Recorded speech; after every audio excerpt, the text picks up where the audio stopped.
يلا حجر الشمال دستنا بالزريد حجر الشمال دستنا يلا بسم الله الرحمن الرحيم اللهم صل على محمد وعلى محمد.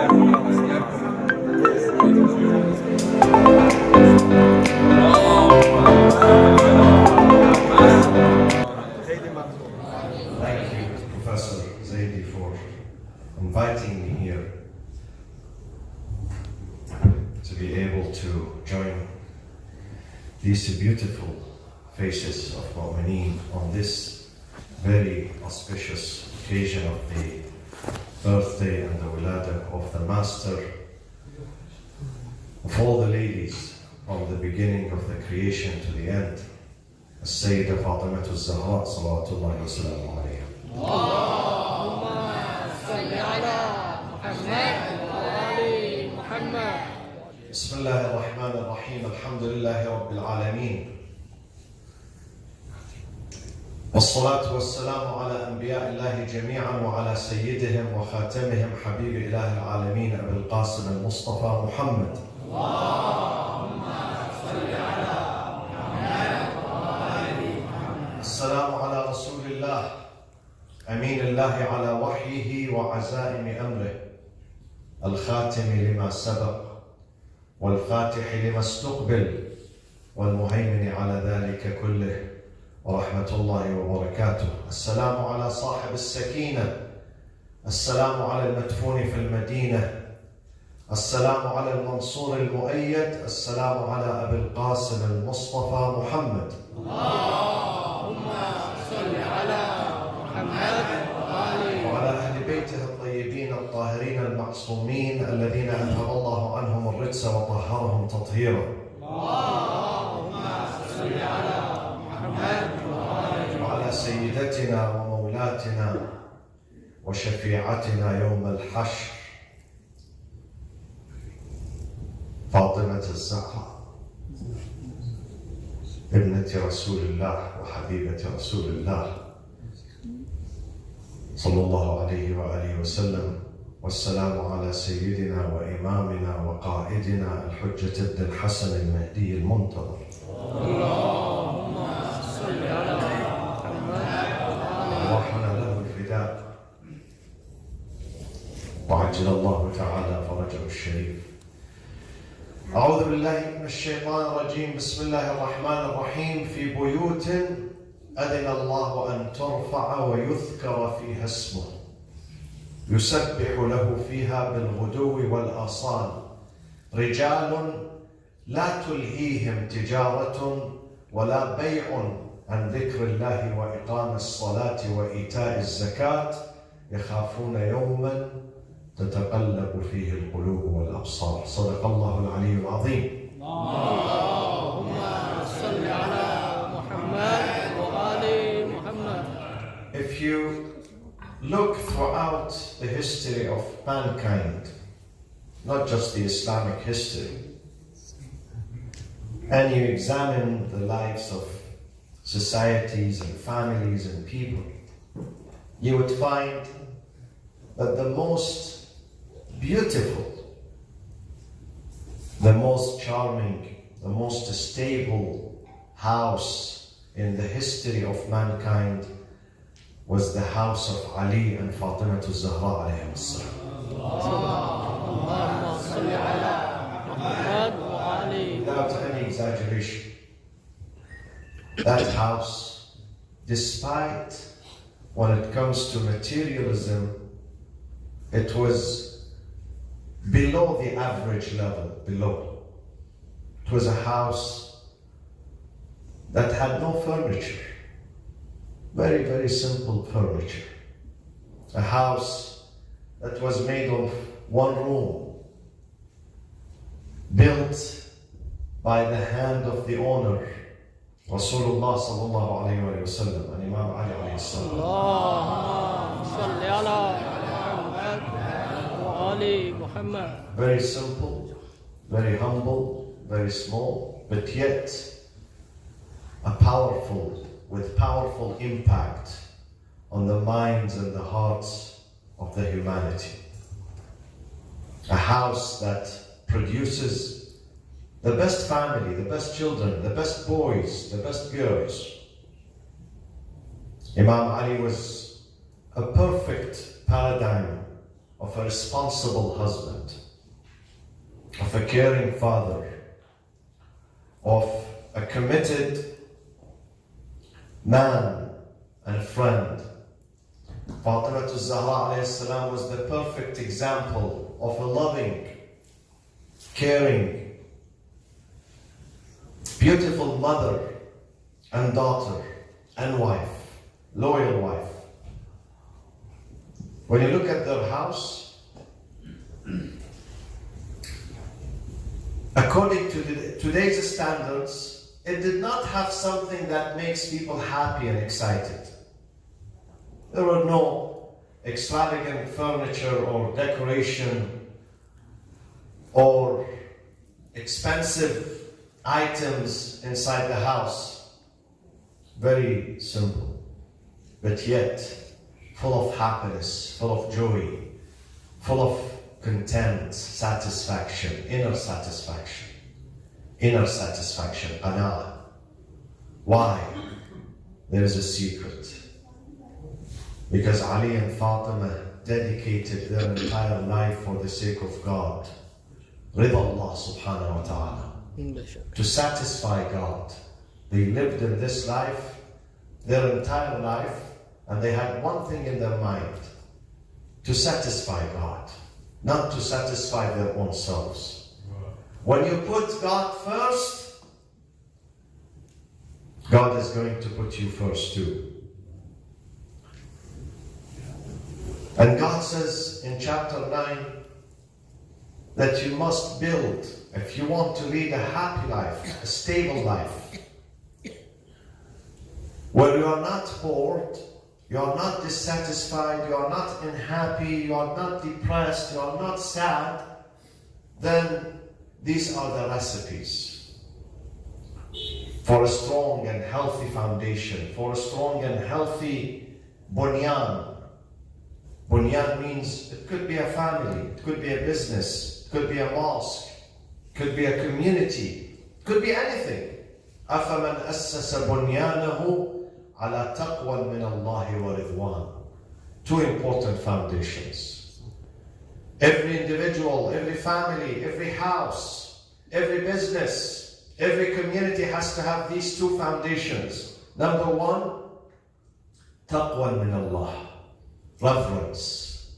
Reverence is to realize all the time and feel that God is watching you, God is listening, God is seeing, God is following. God says to Moses and Aaron, إِنَّنِي مَعَكُمَا أَسْمَعُ وَأَرَى. Wherever you go, don't worry, I'm with you. Asma, I hear, wa ara, I can see you too. This is taqwallah. When we feel that God is with me, so I get ashamed of doing something bad, violating God's rules, harassing people, annoying people, disrespecting people, because God is there. This is number one. Taqwa. أَفَمَنْ أَسَّسَ بُنْيَانَهُ. This is one foundation. عَلَى تَقْوَى مِنَ اللَّهِ. The second one, وَرِضْوَانٍ. We are owned by God. We have been created by God. From Him we started our journey, and to Him sooner or later we're going to terminate our journey too. Our worldly journey here. We're going to go back to Him. So we have to put Him first. We have to put His satisfaction first. Today, families are being disintegrated. There is instability in many families, Muslims and non-Muslims, in Canada, in America, in Europe, in the Middle East, in Asia, in Africa, wherever you go, north, south, east, west, people are complaining. Families are falling apart. We witness a rapid speed of the disintegration, very, very frightening thing which is happening, the disintegration of the family, or families. throughout the world, wherever you go. This is the real crisis we are facing. Believe me. Not the economic downturn, not the coronavirus. These things will have an end. They would not threaten the existence of the whole world. But what is really threatening our existence of the humanity, not just Muslims, the entire humanity, is the disintegration of family values. Families are falling apart. In some Muslim countries, my friends, forget about Canada, forget about America, forget about the West. In some Muslim countries, the rate of divorce is above 60%. 60% a year. There are many reasons. Some of them are economic, some of them financial, some of them social, some of them moral. But let me say one reason.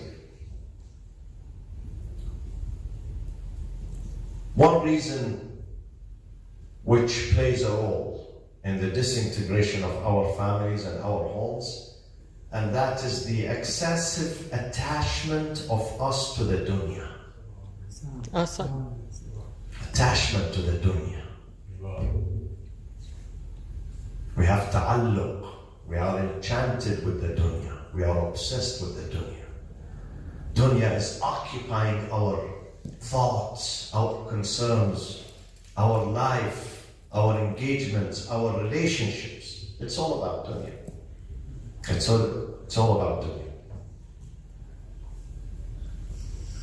When the dunya becomes first in our life, the result, sallu ala Muhammad wa ala Muhammad. Allahumma salli ala Muhammad wa ala Muhammad.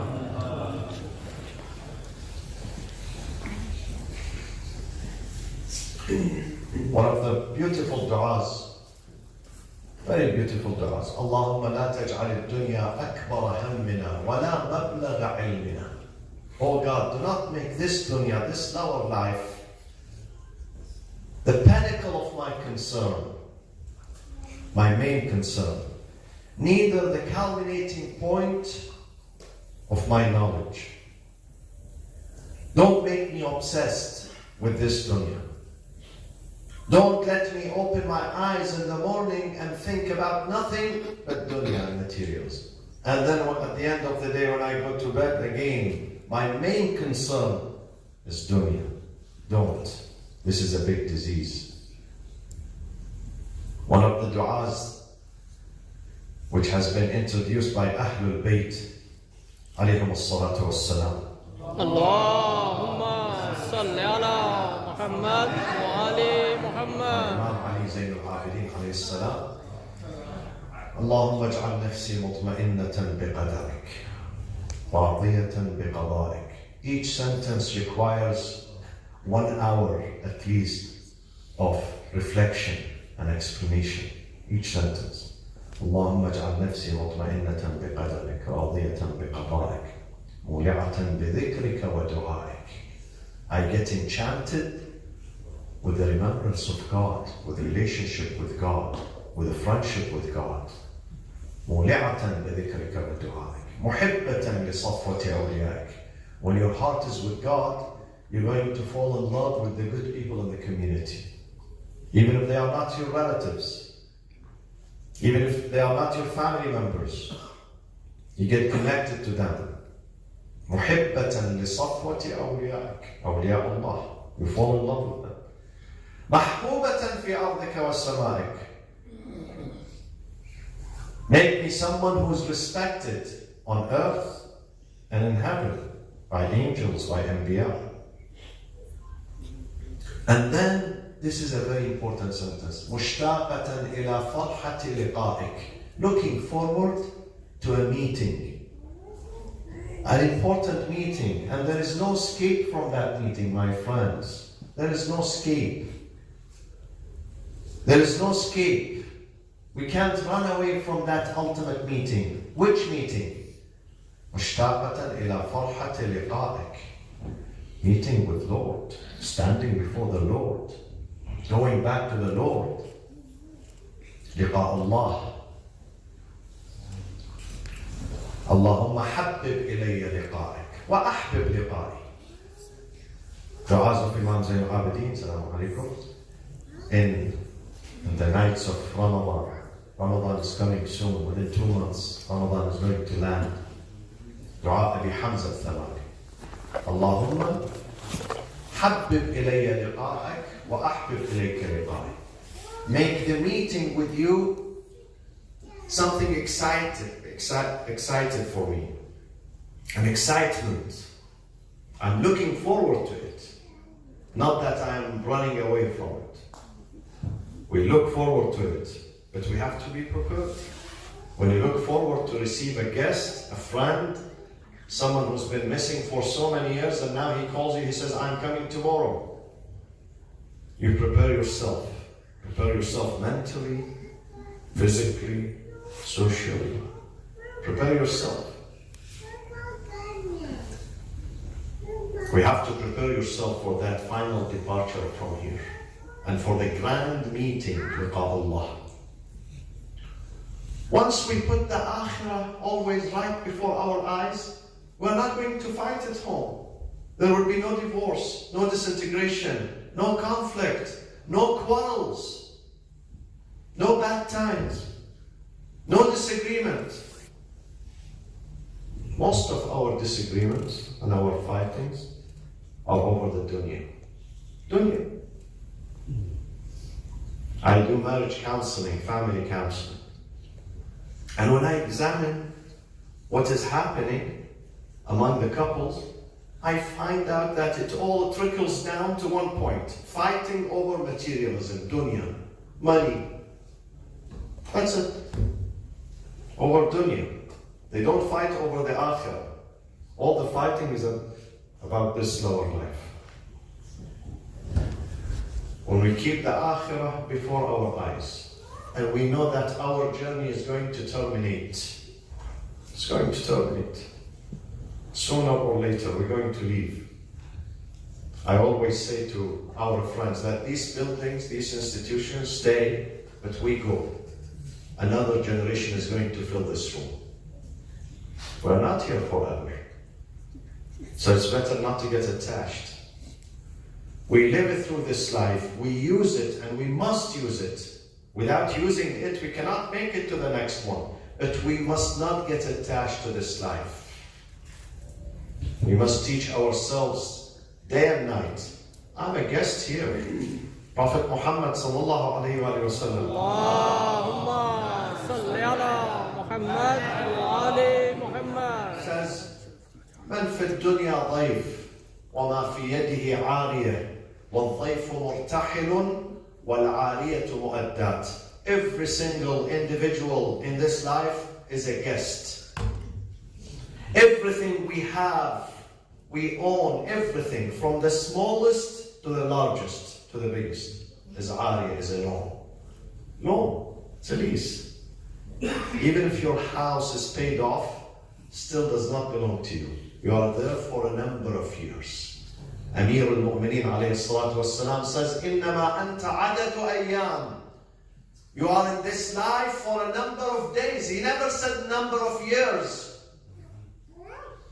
or number of months. إِنَّمَا أَنْتَ, you are not but عَدَدُ أَيَّامٍ, a number of days. فَكُلُّ يَوْمٍ يَمْضِي فِيكَ. Every day that passes by, today is Saturday, February what, 15th?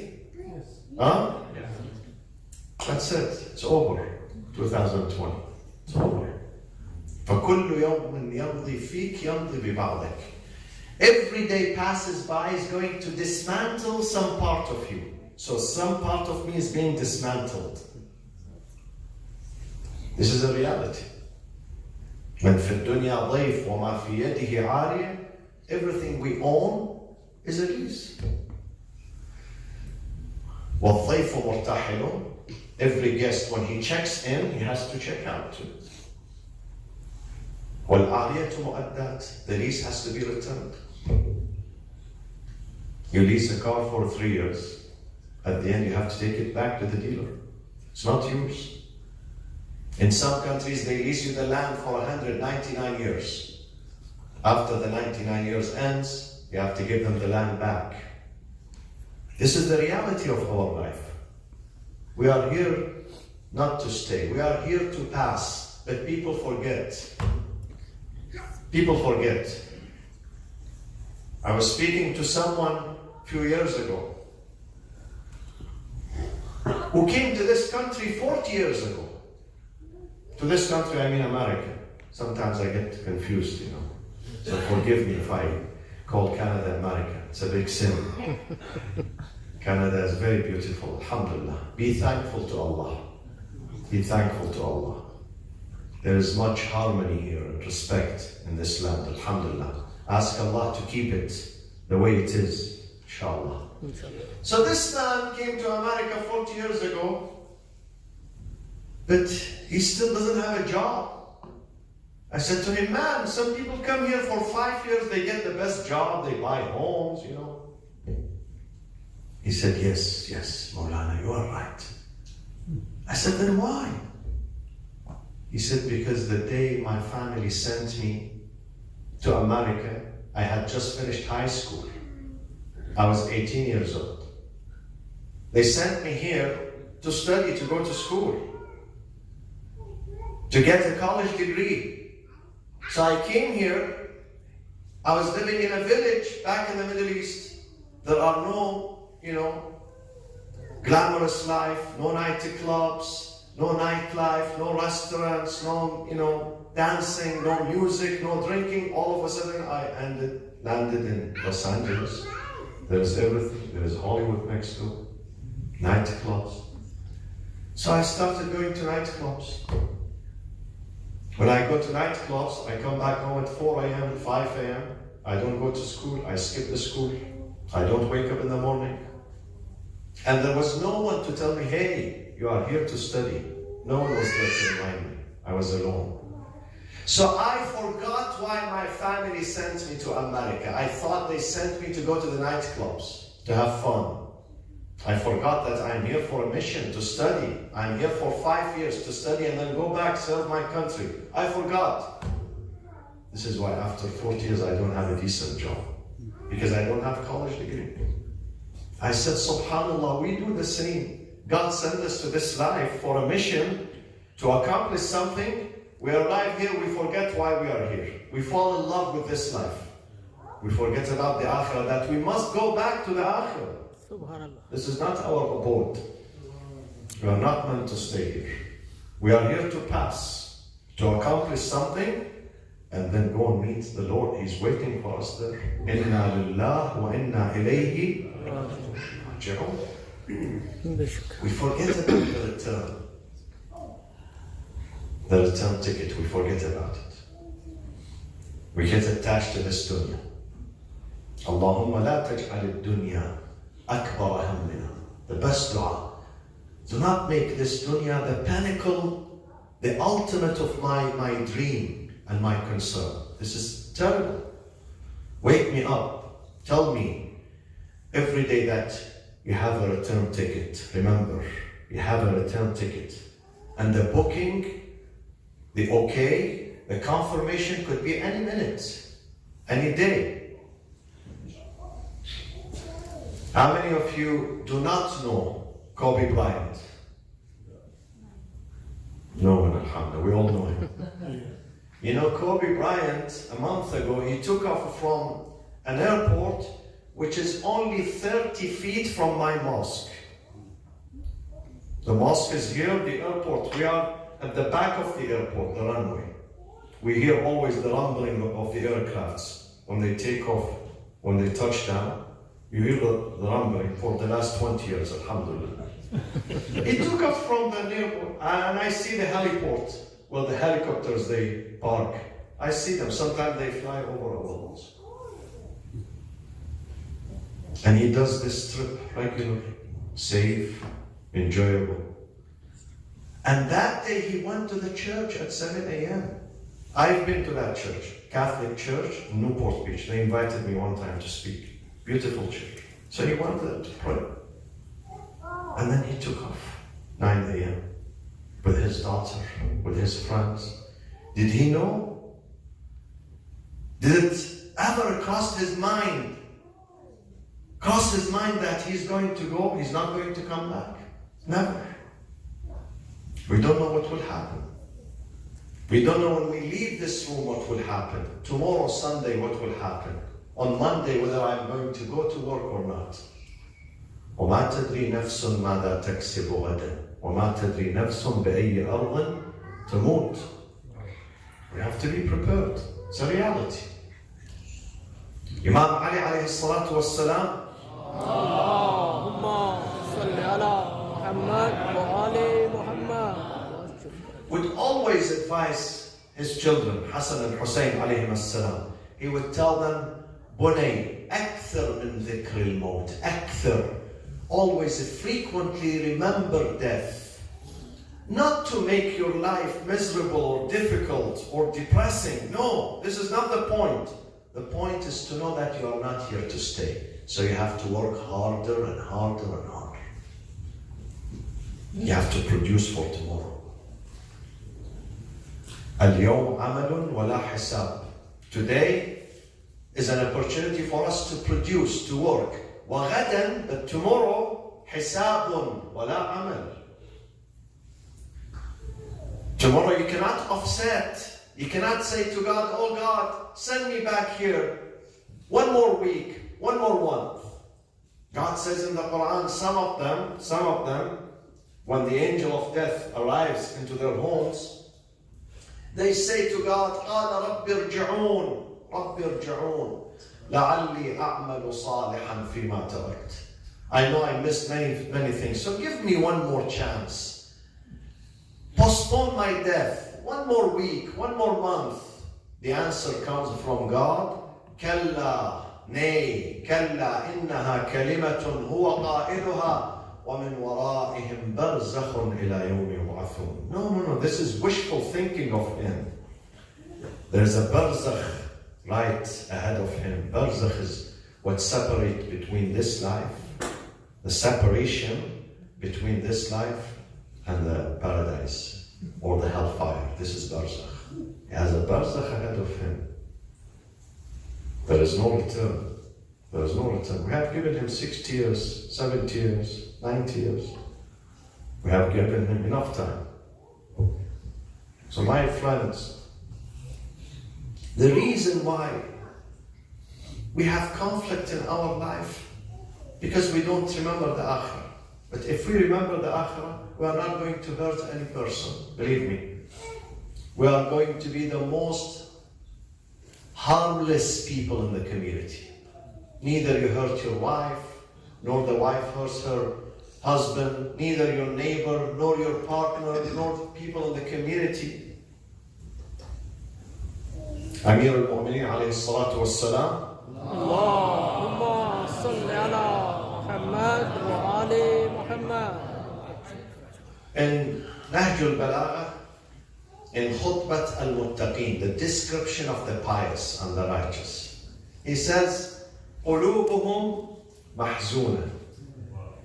They are sad, but you don't notice that they are sad. Maybe they smile, but inside there is sadness. Sadness for what?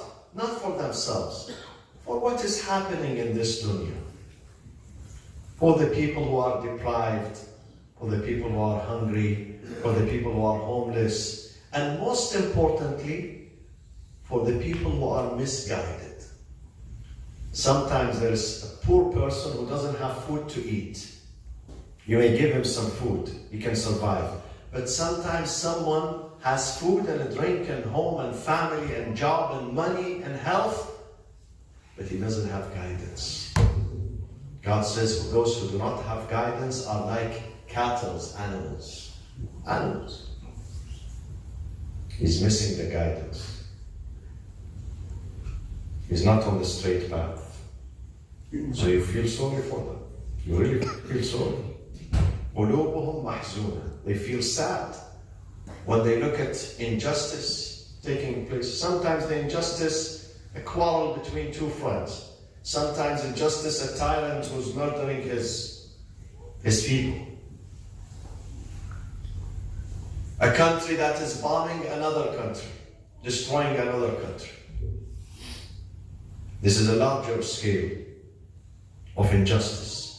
قلوبهم محزونة وشرورهم مأمونة. They don't have evil. When you live with that person, whether a family member, a neighbor in the community, he's not going to hurt you. Neither mentally, nor emotionally, nor verbally, nor physically. شرورهم مأمونة. This is Islam. They came to the Prophet, they said, Ya Rasulullah, can you put Islam in one sentence? Can you define Islam for us in one sentence? He says, no, yes. Al-Muslim, who is the true Muslim? He said, Al-Muslimu man salima al-nasu min lisanihi wa yadih. A true Muslim, a true believer in God, is the one that the entire community, An-Nas, whether they are Muslims or non-Muslims, doesn't matter. People, all people, whether they are believers or non-believers, they live in peace with Him. They are immune. They don't feel insecure. He doesn't hurt anyone. He doesn't hurt anyone. This is Muslim. So let's examine myself. See whether I comply with this definition. It applies to me or not. This is the real Islam. Real Islam is when my family are happy, living with me happy, even if I'm not the richest person. My community members are happy with me. I don't hurt anyone in the community. This is the true faith in God. This is the result of the faith. This is the real result. Islam is not going back and forth, back and forth, back and forth to the mosque 5 times a day, and then when it comes to our family values, they are missing. When it comes to respecting people's opinion, it's missing. When it comes to fulfilling the amana, وَالَّذِينَ هُمْ لِأَمَانَاتِهِمْ وَعَهْدِهِمْ رَاعُونَ, our covenant, we don't respect the covenant. We don't respect the trust. We don't honor our promises. This is not Islam. Ali and Fatima, they led the most beautiful life. Why? Because they put God first. Rida Allah Ta'ala. Rida Allah. And they lived through the most difficult circumstances. Ali ibn Abi Talib almost every day was summoned by the Prophet to be sent to a military excursion. Here and there. No longer he comes from one of them. Sooner the Prophet is going to send him to the second one, the third one, the fourth one. Ali was the military, the defense minister of Islam. Ali was the defense minister. ما قام الإسلام إلا بسيف علي ومال خديجة. Subhanallah. The Prophet could not preach, could not succeed without 2 tools. One is the wealth of his wife Khadija, and second is the sword and the power and the strength of Amir al-Mu'mineen alayhi salatu wassalam. Allahumma salli ala Muhammad wa ali Muhammad. And Fatima was struggling with her kids at home. Fatima to Zehra. They spent many days, sometimes weeks, hungry and starving. And the Prophet would come to the house of Fatima and he looks at her face was pale. So he realizes Fatima did not have food. In one occasion for 3 days, my friend, it's not easy. It's not easy not to eat food for 3 days. You almost die, you cannot survive. And this is a fact in this book in the Quran. It's a fact. In chapter 76, God says, يُوفُونَ بِالنَّذْرِ وَيَخَافُونَ يَوْمًا كَانَ شَرُّهُ مُسْتَطِيرًا وَيُطْعِمُونَ الطَّعَامَ عَلَى حُبِّهِ مِسْكِينًا وَيَتِيمًا وَأَسِيرًا إِنَّمَا نُطْعِمُكُمْ لِوَجْهِ اللَّهِ لَا نُرِيدُ مِنْكُمْ جَزَاءً وَلَا شُكُورًا. They spent many days with no food. But because their goal was to satisfy God, they would bear these difficulties. Because life is based on sacrifice, my friends. If you do not sacrifice, you cannot succeed. No individual no family, no community, no society, no country can succeed without sacrifice. You have to sacrifice, you have to give, you have to be patient. And sometimes it's physical, sometimes it's mental, sometimes it's social, sometimes it's political. God says, Inna ma'al usri yusra, inna ma'al usri yusra. With every difficulty comes ease. But after the difficulty, not before. You have to experience the difficulty. Some of these difficulties makes you stronger. One day, Imam Ali alayhi salam, who was the best husband, he realized his wife getting tired of working at home. She has 4 children. And he would acknowledge that. He appreciates that. Some husbands do not acknowledge the work of their wives. They don't. Some husbands take their wives and their families for granted. He thinks that if he marries a wife, then that wife is a servant. And she's there for food and drink and entertainment and service and this and that. This is not the main purpose of marriage. Yes, in the marriage, we need food, we need drink, we need rest, we need physical relationship, but this is not the main purpose. The main purpose is mentioned in the Quran. خَلَقَ لَكُمْ وَمِنْ آيَاتِهِ أَنْ خَلَقَ لَكُمْ مِنْ أَنفُسِكُمْ أَزْوَاجًا لِتَسْكُنُوا إِلَيْهَا. You find psychological and emotional shelter and refuge. Your wife is your emotional shelter and refuge. This emotional shelter is not found outside. You cannot find it nowhere. You cannot go to a pharmacist and tell him, please give me some dosages of emotional shelter. I am disturbed. Give me some. He might give you some tablets, which sometimes makes you worse. He says, emotional shelter I don't have. It's only found in the family. With your wife, with your spouse, with your husband. You can find it there. Because food, you can find it outside. Okay? You don't starve. If your wife does not cook, you are not going to starve. Food, outside. Coffee, Tim Horton, outside. Okay? Bed, hotel. There are hotels. But emotional refuge, you can't find it outside. You can't. God says only within the boundaries of family and marriage. وَمِنْ آيَاتِهِ أَنْ خَلَقَ لَكُمْ مِنْ أَنفُسِكُمْ أَزْوَاجًا لِتَسْكُنُوا. Number one purpose of marriage, to find stability. When you are disturbed, when you are worried, when you are concerned, when you are in fear, when someone is chasing you, when someone is intimidating you, you have someone at home to bring you peace of mind. You have a wife waiting for you who's going to tell you, don't worry, there is Allah subhanahu wa ta'ala. Allah is going to be your defender, your helper. Put your trust in God. Or when the wife, she's in a state of fear, disturbance, she has a strong husband who's there, standing with her, supporting her, holding her hand. This is why we get married. Because every male, no matter how influential, powerful, healthy, wealthy in this life, he needs the heart of the female. She still needs the heart of the man to support her as a protection. We need each other. This is your God's design. God says, this is my design. This is my creation. وَمِنْ آيَاتِهِ. Min ayati means this is my design. This is my programming. This is how God programmed us. We need each other. There is a psychological need, not just physical, psychological, emotional need. We need each other.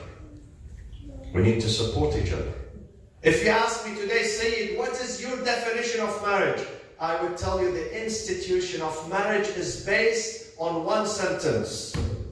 This sentence is very comprehensive and inclusive, and that sentence is encouragement. We have to encourage each other. Marriage is about encouragement. It's about support. It's about holding the hands of each other. It's about understanding each other. So if your wife does something wrong, you don't punish her. If the husband does something foolish, she doesn't retaliate. They understand each other. They forgive each other. Ali alayhi salam found everything he aspired for in the house of Fatima alayhi salam. Everything. Despite that house being empty. The fridge, if you open the fridge, but they didn't have a fridge, it was empty. No food. The bed, the mattresses, it's a ram skin of an animal. They use it in the night. She said to her father, Rasulullah, we use it in the night for a mattress. During the day, we use it as a carpet. Full of what? Full of faith, full of commitment, full of love, full of sincerity, full of dedication, full of taqwa, full of fear of God. This was the house of Ali and Fatima. Today, in our societies, we have every luxury in our homes, mashallah. Our homes are mansions. Everything. How many types of food you have in the fridge? How many types of a drink you have at home at any given moment? Look at your furniture. Look at what you have at home. But yet, something important missing, and that is happiness. And that is satisfaction. People are unhappy. Why? Because when you disconnect this wire, you disconnect it, you cut it off from the source of inspiration, from the source of real peace, then money is not going to help. Money is not going to help. Sometimes, when husband and wife come for counseling, and the wife complains about her husband, the husband says, Sayyidina Maulana, I have given her, I bought a nice car for her, jewelry, I take her on vacation. I did this, did that. The other day, one of them was saying, Syed, and only this year, she spent $50,000 on cosmetic surgeries. $50,000, mashallah. This is what he said, I don't know. To fix this part and fix that part and, enlarge this one and smalling that one. And they play with it. They think that with cosmetic surgeries, you get close to each other. Cosmetic surgeries are cosmetic. You have to do real surgery to your heart, to your soul. You have to change your akhlaq. You have to be more humble, more forgiving, more loving, more caring, more responsible. This is the real surgery. And this only happens within the boundaries of La ilaha illallah, Muhammadur Rasulullah, Aliyun Waliyullah.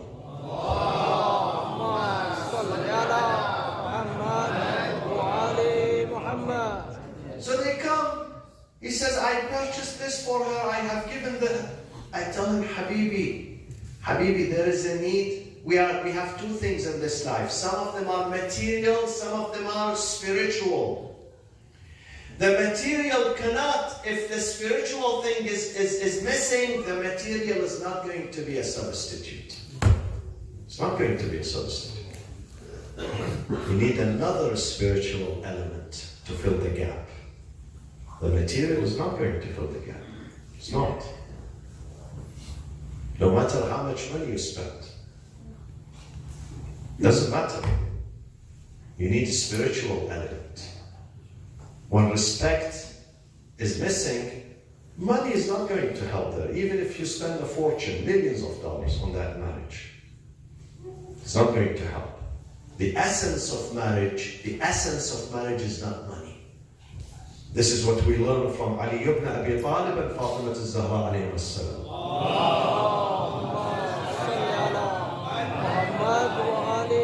The essence of their marriage is mutual respect, mutual appreciation.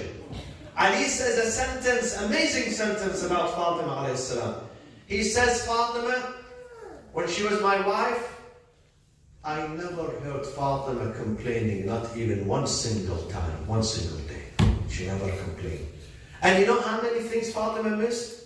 There was no food, no clothing, no medicine. Even the husband was absent.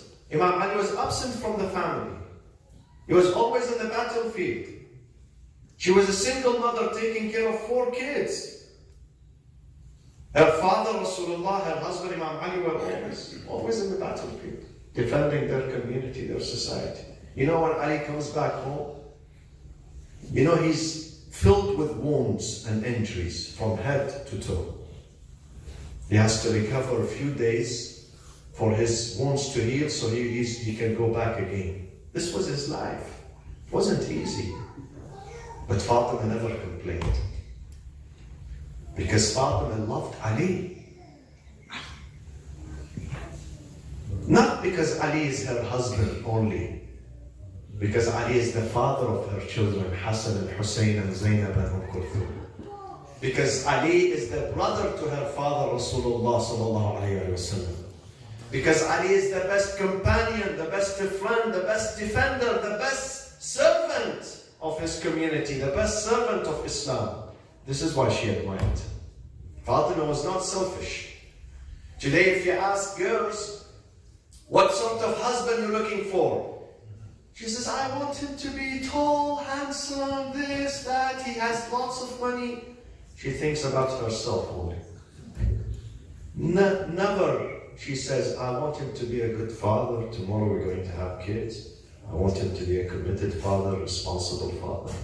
I want him to be a good son to his parents too, a good citizen to his country, a good member to his community, a good friend to his friends. They never said that. She only thinks about herself. If you ask the man the same question, he says, I want her to be gorgeous, beautiful, this and that. He never says, I want a good mother for my kids. I want her to be a good daughter to her family too. I want her to be a good citizen for her country, for her society. It's not only about me, it's about my community, my deen, my religion, my country. We don't mention these things. But Fatima admired Imam Ali and she chose him despite being a penniless. He had only 3 items. You know the story of his marriage. Only 3 items.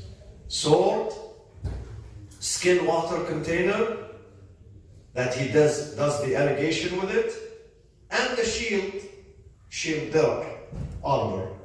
The Prophet said, you don't need an armor. You are a brave man. You don't need to carry an armor. We need your sword because we need it. You defend Islam with your sword. And you need the skin water container because you are a breadwinner, you are a father, you have family, you have to sustain your family. And you work with this. But you don't need the dirham. Go and sell it in the market. It was sold in the market for 480 dirham. And the Prophet divides that money into 3 segments. He says 1 portion for the furniture of my daughter Fatima. Simple furniture. If you read the items, you cry. Very humble, very simple. The second, clothing for Fatima to cover herself. The third, atar perfume for Fatima alayhi salam. 3 items. And they had the best, the most beautiful wedding. On the night of the wedding, both the Prophet ﷺ and Imam Ali, both of them, they prepared the food, they cooked the food. Can you imagine the groom himself is working with his father-in-law, cooking the food, preparing the meal throughout the day. After Maghrib, the Prophet said to Imam Ali, stand here at the door of the mosque and invite people to come for the wedding.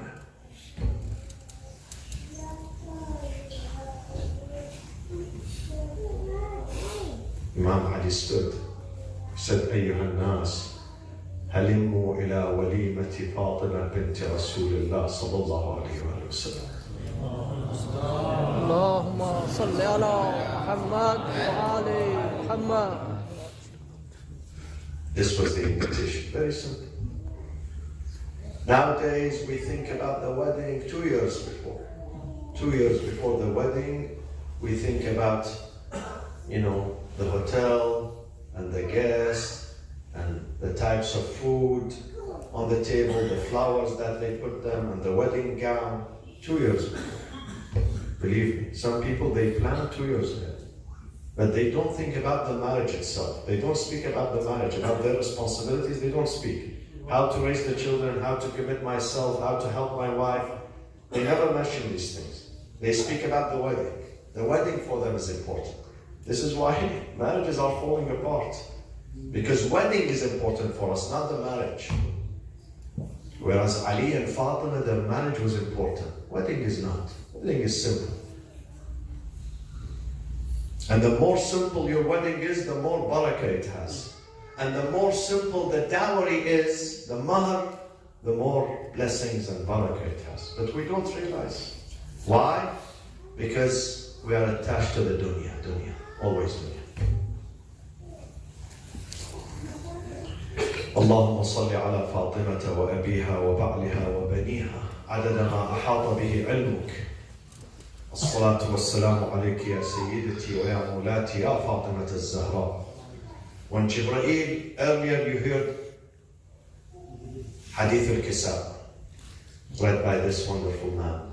May Allah bless him, inshallah. And bless all the young ones in your community, all the parents, all the mothers, the fathers, the children, the daughters, the sons.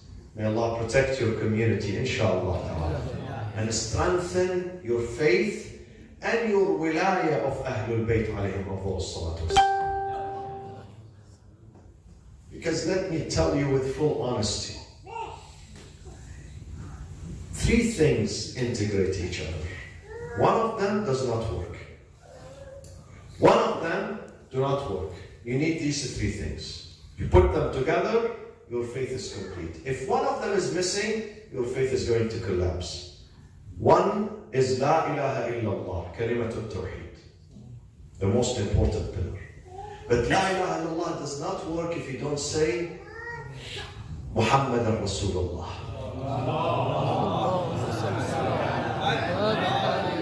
God sent the Prophet.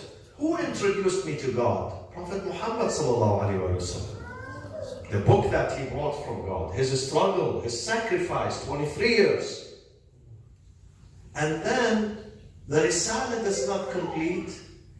It doesn't complete. It's not integrated unless we say وَأَنَّ عَلِيًّا وَلِيُّ اللَّهِ.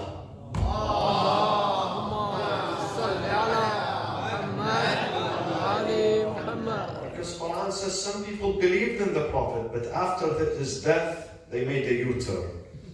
They turned their back to the Prophet, to Islam. They did not continue the journey.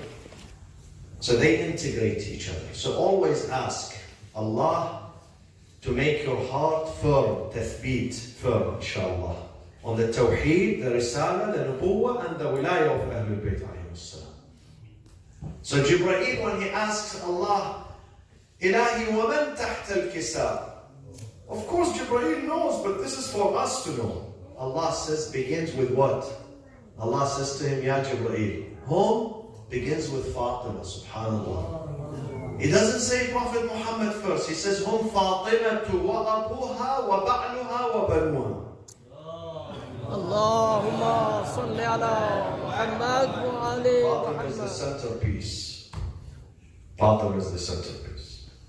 And then don't get surprised when you find, even in the books of our brothers and sisters in other traditions, Sahih al-Bukhari writes this hadith in his book, إِنَّ اللَّهَ يَرْضَى لِرِضَى فَاطِمَةٍ وَيَغْضَبُ لِغَضَبِهَا. Can you imagine? I need a whole lecture just to explain this sentence. Just to explain this hadith, you need a whole lecture.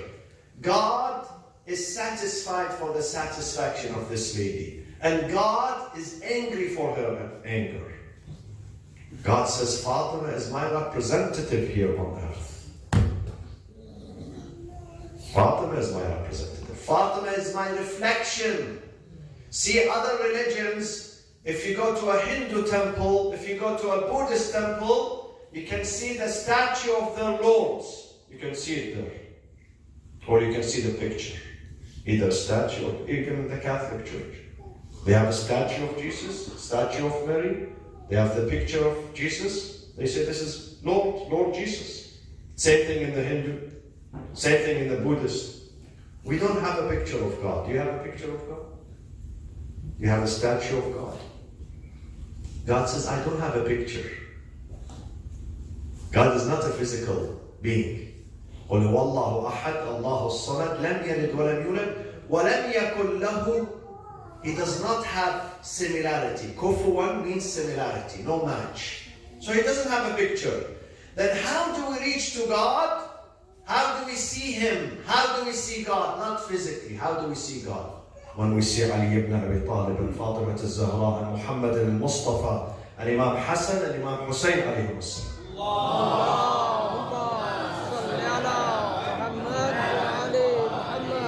Reflections of God.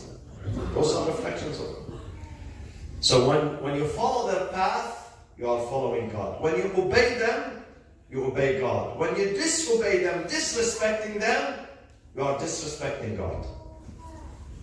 Let me just conclude with this hadith to affirm what I am saying. In the Quran there is a verse, وَمَا ظَلَمُونَا وَلَكِنْ كَانُوا أَنفُسَهُمْ يَظْلِمُونَ. God says in the Quran, they did not abuse me. Imam al-Baqir comes and says, alayhi salatu wassalam, he says, إِنَّ اللَّهَ تَعَالَى أَعَزُّ وَأَجَلْ مِنْ أَنْ يَظْلِمَهُ أَحَدٍ. Allah is too big and too high, nobody can abuse God. Then why God says they did not abuse me? Why He uses this sentence? Nobody can abuse God. Can you abuse God? You cannot. He's a sovereign. He is a real sovereign. He says, but He connected our abuse to His abuse. So if someone abuses the Imams as if he's abusing Allah subhanahu wa ta'ala. قَرَنَ ظُلْمَنَا بِظُلْمِهِ وَوِلَايَتَنَا بِوِلَايَتِهِ. When you disrespect the Imam, you are disrespecting God. You are abusing God. When you abuse an Imam, infallible Imam, you are abusing God. And when you follow the Imam, follow him, wilayah, the fellowship of the Imam, when you are loyal to him, when you follow his path, you are following the path of God. And we have hundreds of verses in the Quran to affirm this. God says, إِنَّ الَّذِينَ يُبَايِعُونَكَ إِنَّمَا يُبَايِعُونَ اللَّهِ. Those who put their hands in your hand, Ya Rasulullah, as if they are shaking hand with God. When you shake hand with the Prophet, you are shaking hand with God. God says, the hand of the Prophet is my hand. So when you follow, مَنْ يُطِعِ الرَّسُولَ فَقَدْ أَطَاعَ اللَّهِ.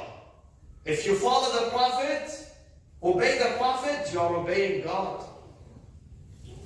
So can you imagine when someone says to the Prophet, he's hallucinating, then as if he's saying this to God, insulting God, my friends.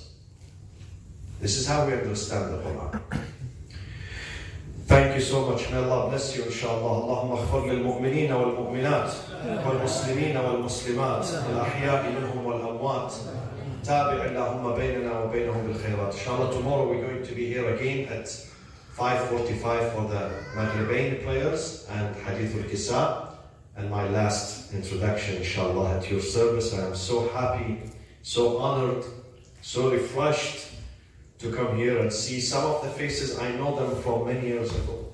My first visit to Vancouver was back in October of 1994. So mashallah, some of these faces, I remember them and they are still young, mashallah. They have to tell me what sort of food they eat, what is the recipe for their energy, mashallah. Some of the faces are new to me, but all these faces, alhamdulillah, are beautiful and shining because you have a trace in your heart, in your aql, in your mind, in your soul. You have the trace of the wilayah of Ahlul Bayt alayhim as-salam. So, Professor Zaidi, we have Q&A. صلوا على محمد وآل محمد.